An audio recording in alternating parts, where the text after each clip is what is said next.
Stárnem a necítim sa zrovna najzdravšie. Potreboval by som sa nejako prebrať k životu. Idem si kúpiť niečo do lekárne.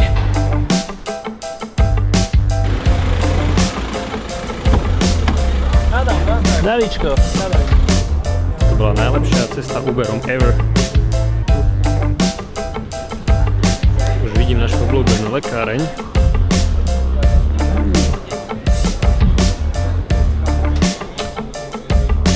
dobrý zdravie. Máte prosím nejaký života budič alebo nejaký elixír života? Určite niečo sa nájde. Takú jednu špecialitu pre vás. Takýto nápoj, to je taká novinka. Že 3-krát denne nalačno. Nalačno. Aspoň 3-4 gogy. Si dám rovno teraz. Nazýval sa s vami.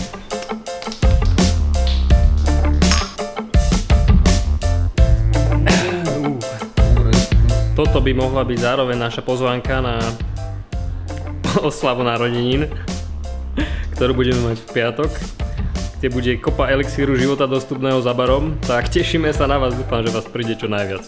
O 7:00 večer v piatok v Bamute. Tak toto vyzerá u Letýho v lekárni. Tešíme sa na vás, zoberiem nejaké lieky z lekárne. A trošku to usladníme.